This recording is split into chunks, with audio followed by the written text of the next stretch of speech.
Hi everybody, so welcome to a new video. This video is going to be a little different. So I figured I would wait until I actually had some stuff to luster to be able to do that video for you. And unfortunately I got a little sick, so I wasn't able to get everything fired I needed to get fired in order to do luster. So that's probably going to be next week's video. I'm just going to talk about what I'm doing in the studio, what I got going on. So in a little bit I'm going to show you my kiln. I have a glaze fire going.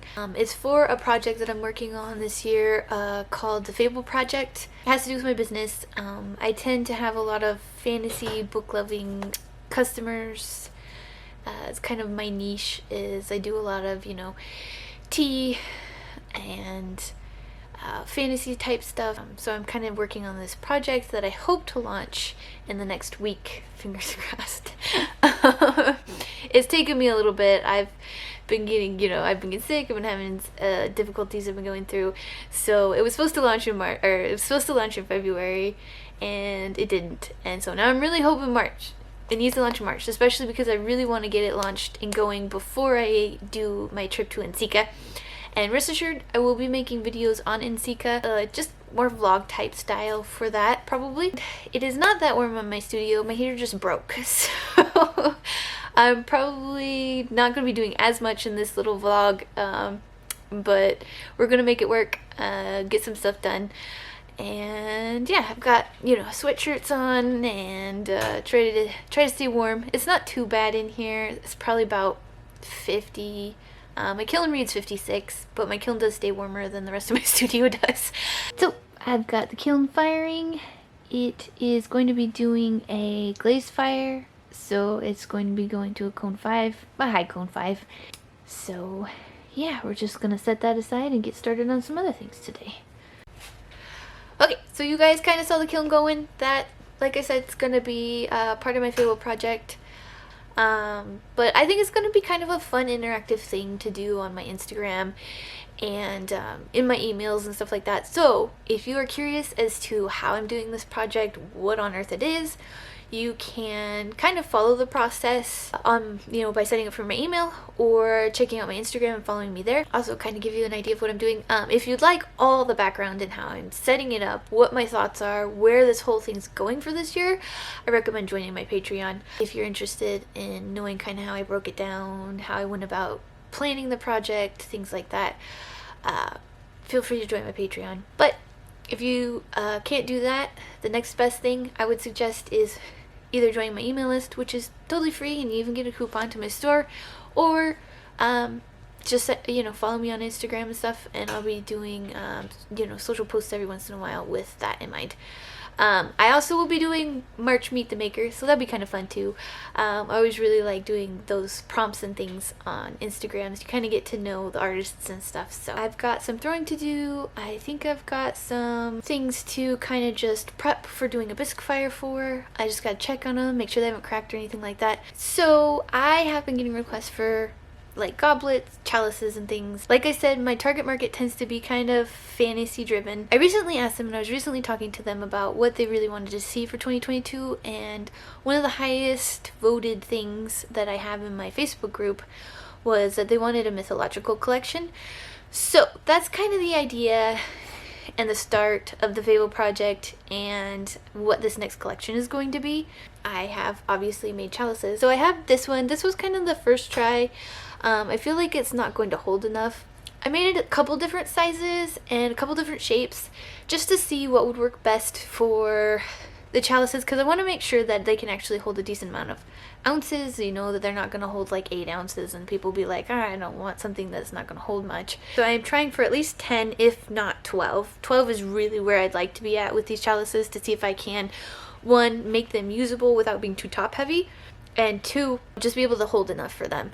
So I have a little squat one that we're gonna try. I don't think this is quite 12 ounces. I think this is more like 10. So I'm gonna try a couple of different test pieces, see how they make it through the process, see how they make it through the bisque. They are a little bit thicker pieces, so they are gonna need a lot longer to dry out. So a lot of this is kind of trial and error and testing to see what works and what doesn't work with these chalices. This one is, I'm hoping will work. I'm worried that it's a little too top heavy, but this is the other one. And as you can see, it does have some decorations on it. So those are gonna dry for a bit more, and then I will bisque them and we'll see how they work. So I need to get some throwing done as well, so we're going to do that. I've got some bump cups to throw, got some saucers to throw, some mugs to throw.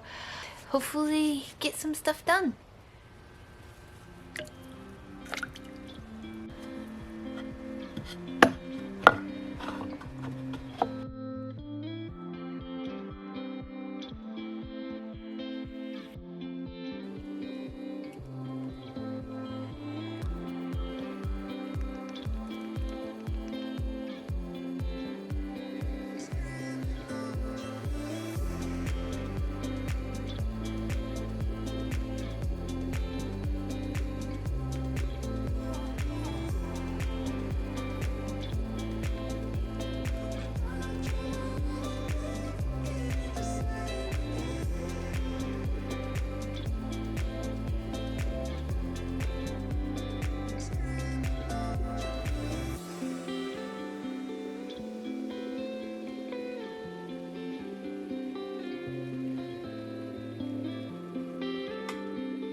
I want to thank you guys for watching, and I hope you enjoyed just hanging out with me in the studio and seeing what I was up to and just getting started for the next collection and trying some new stuff, testing some new things out, and working on a project. I hope you enjoyed it. Don't forget to make mistakes and enjoy that process, and I'll see you guys in the next video. Bye!